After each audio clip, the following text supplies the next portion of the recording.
What's up everybody and welcome back to Dark Sleuth Secrets. Today we're stepping off the beaten path to share a tale that's as chilling as it is inspiring. Picture this.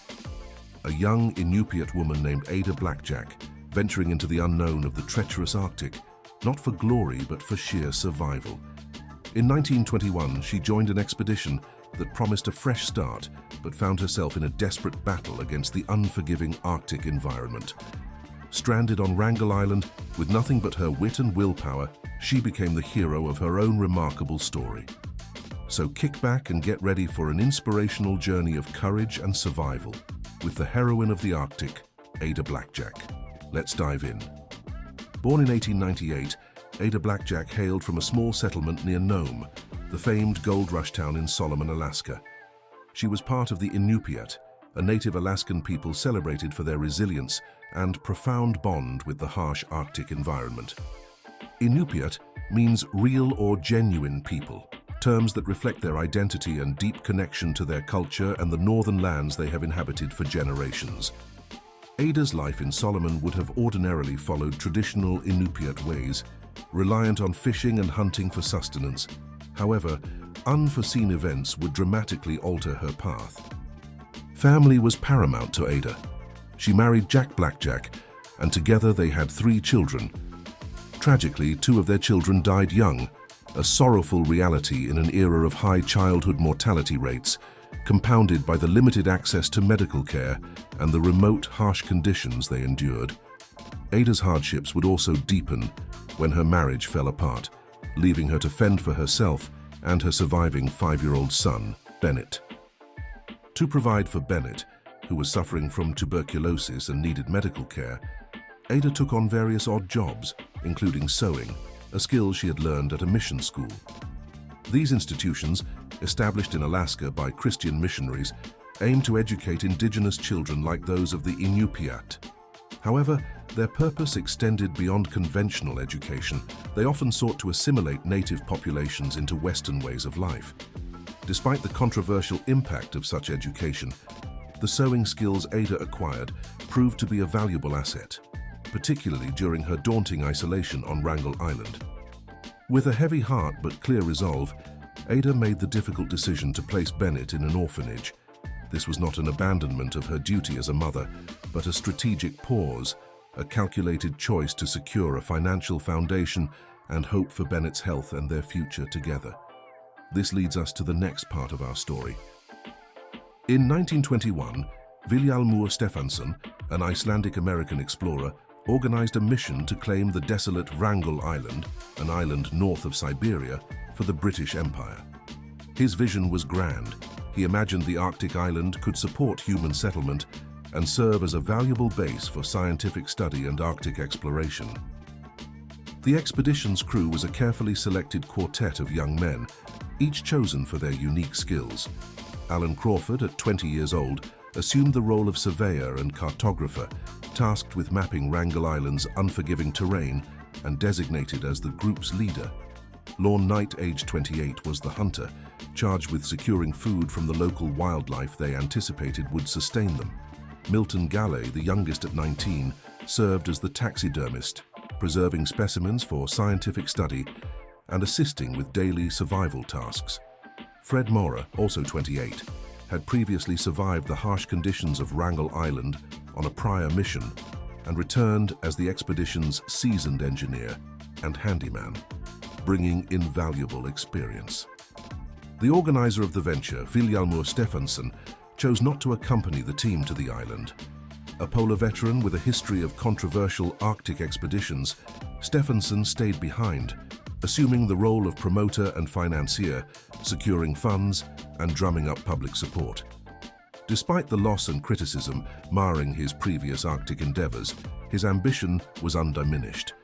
Stefansson aimed for fame as an explorer and was prepared to exploit the region's resources to achieve his goals. He championed the expedition from afar, painting the Arctic as a friendly place. However, these romanticized notions stood in stark contrast to the brutal reality that awaited the team. Into this blend of ambition and youth, Ada Blackjack was recruited. She was chosen not for her knowledge of the Arctic's ruthless nature, but for her sewing skills, her cooking abilities, and perhaps the resilience characteristic of the Iñupiat people. Ada had heard that the crew was looking for a seamstress who spoke English and was native to Alaska. After inquiring with the 4 men and being assured of the expedition's safety, she agreed to join them. She signed a 1-year contract to sew survival gear for the expedition, with a promised salary of $50 per month. In today's terms, this would amount to around $700, a sum that would be sufficient to treat her son's tuberculosis. On September 9, 1921, Ada, along with 4 young explorers, set sail for Wrangel Island on the ship Teddy Bear, situated in the freezing waters of the Arctic Ocean. On September 16th, after a week at sea, they arrived on the island. The team was optimistic but ill-equipped. The food they had brought, intended to last 6 months, had largely spoiled. The island proved far less hospitable than Stephenson had promised. Contrary to his assurances, the land was not teeming with readily huntable game. Instead, it was inhabited by polar bears, which, given the team's limited hunting expertise, made their efforts even more perilous. The bears posed a constant threat, not just to their lives, but also to their already dwindling food supplies. Temperatures plunged to life-threatening lows, reaching 30 degrees below 0 Celsius. The polar night, a period of continuous darkness lasting for months, enveloped the island, mirroring the team's growing despair. Starvation loomed and scurvy began to afflict them, caused by a severe lack of fresh, vitamin-rich food. They miraculously managed to survive the winter by rationing their supplies and relying on Ada's sewing skills to maintain their clothing and shelter against the relentless cold. A relief ship was scheduled to arrive in the summer, but when the time came, there was no sign of the vessels. The sea remained choked with ice, a barrier too formidable for the ships to breach.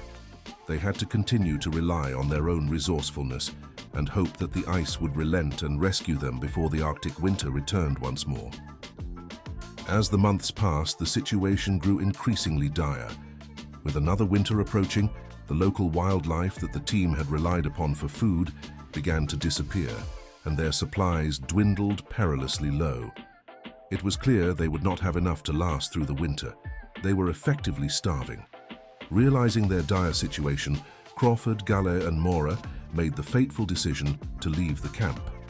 They attempted to cross the 90-mile frozen expanse of the Chukchi Sea to Siberia in search of help and food, leaving Ada alone to care for Lorne Knight, who was bedridden with scurvy. Crawford, Mora, and Galle disappeared into the polar wasteland, never to be seen again. Ada became a doctor, nurse, companion, servant, and huntswoman all in one, while left alone with Lorne Knight. However, with her limited medical knowledge and the absence of proper treatment and nutrition, Knight's condition deteriorated. After 6 months, on June 23, 1923, he eventually succumbed to the disease. Ada was confronted with the unimaginable, complete isolation in the Arctic wilderness. After Lorne Knight succumbed to scurvy on June 23, 1923, Ada Blackjack found herself completely alone on Wrangel Island. Despite her lack of survival training, Ada displayed remarkable ingenuity. She trapped white Arctic foxes using skills she had honed over the months and shot birds for food. With the limited ammunition and supplies remaining from the expedition, Ada protected herself and the camp against the polar bears that roamed the island. She used the expedition's rifle, a tool that became her lifeline for protection and hunting. Ada's survival during this period involved more than just obtaining food. She tended to the camp, salvaging what she could from the expedition's equipment. Using the skills she learned from mission school, she repaired her clothing and the tent that provided her only shelter from the severe Arctic elements. Throughout her long days and nights, Ada kept a diary that would later provide an insightful window into her experience. Her entries spoke of loneliness, fear, and the struggle to maintain hope. Yet they also reflected a mother's unwavering resolve to return to her son. Her rescue came on August 19, 1923, when a ship finally appeared. The vessel of salvation was the Donaldson, part of a relief expedition sent by Stephenson and captained by Harold Noyce, an experienced Arctic traveler. Noyce and his team, upon landing on the shores of Wrangel Island, were astounded to find Ada Blackjack alive. Expecting a somber recovery mission, they were greeted instead by a story of survival. Ada, though very weak and weary, had managed to outlive the brutal Arctic conditions that had claimed the lives of her 4 companions. She greeted her rescuers with a mix of relief and trepidation, with her diary in hand, as proof of the ordeal she had endured. The rescue party discovered that Ada had kept the camp in order, safeguarded the expedition's scientific records, and even sewn a flag from a piece of red cloth, which she raised whenever a ship was sighted in the distant waters. The scene they encountered spoke volumes of her fortitude and resilience. Her first question to her rescuers was about the whereabouts of the other members, holding on to hope that they too had survived. It was a heart-wrenching reminder of the bond formed in the face of shared hardship.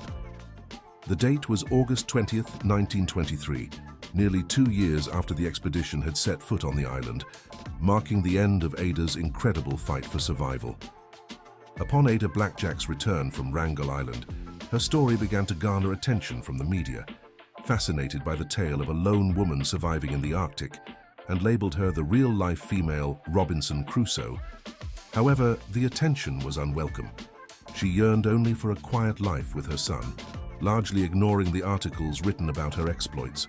She did receive payment for her 2 years on the island, but reports suggest it was far less than the $50 per month she had been promised. With the funds she received, Ada reunited with her son and used the money to take Bennett to a hospital in Seattle to treat his tuberculosis. Although his condition improved, health issues would persist throughout his life. Despite the media attention, Ada did not profit significantly from her story. She lived a relatively quiet life, moving between Alaska and the Pacific Northwest, and worked a series of jobs to support herself and Bennett. The public's interest in her story waned, and she did not receive the recognition or support that might have been expected given her remarkable tale of survival. A series of smear campaigns were also started, claiming that Ada had cold-heartedly refused to care for Lorne Knight, an accusation without substance.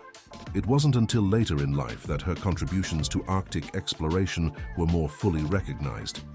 Her son Bennett would pass away in 1975 at the age of 58 after suffering a stroke. Ada Blackjack died on May 29, 1983 in Alaska at the age of 85. She was buried next to her son. And that is the incredible saga of Ada Blackjack, the Iñupiat woman who conquered the Arctic alone.